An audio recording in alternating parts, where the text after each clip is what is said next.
When you work out your shit now, I've seen you at the Comedy Store, but only once. Like, where do you work out your shit? I like to go to random comedy clubs. You know, I think I'll go to New York first. New York has always been a home when it comes to building, putting some structure within a set that you're trying to figure out. Once I got a skeleton of what I want to do, I'll just go to West Palm.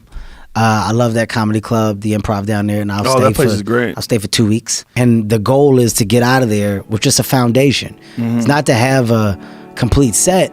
I just want to get a foundation. So when I'm done getting the foundation, then I'll do a little comedy club run where I just put 2 or 3 months in, and it's comedy club, and I'm doing 7 shows a weekend, and people are shocked that I'm there and that I'm doing it. But you know, that's my gym. That's how I work. And then when I finally feel like it's at a point where I'm getting the laugh consistently and the punchlines are working and I flipped it back frontwards, forward, every direction, and my story is a real roller coaster and it has an ending where I feel like we get off the roller coaster and we're happy and you don't feel like you were there for an hour, is then when I go test it out in the arena.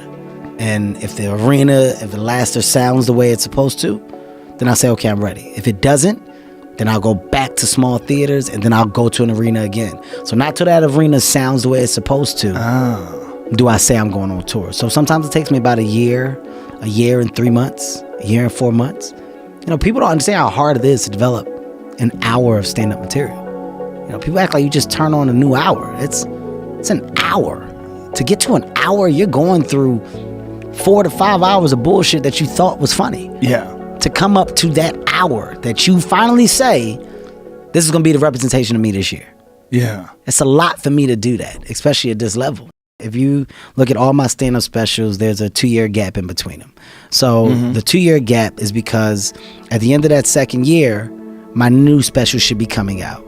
When that new special should be coming out, I'm now focusing on what the next special is going to be.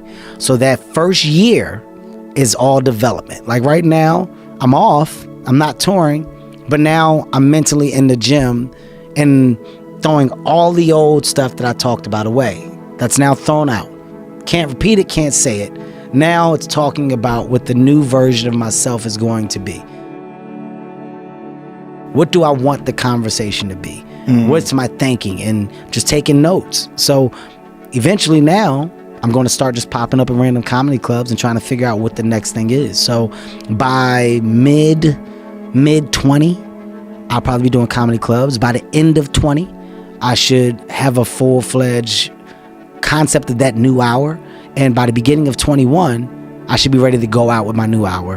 End of 21, film my new hour. Mid 22, that hour will come out. That seems like a schedule a lot of people are doing now, the 2-year schedule. It's a perfect gap. I think just for everything that I have going on and all of the different things that my hands are in within the brand, the business, I need to make sure that I'm giving 100% to those things so they have the highest opportunity to be successful. Right. If I'm trying to cheat it, then it's going to show. Yeah. It's not going to come out to the best of my ability. And within stand-up, you got a fucking magnifying glass on you. You know, you're always being judged off of what you did at one point.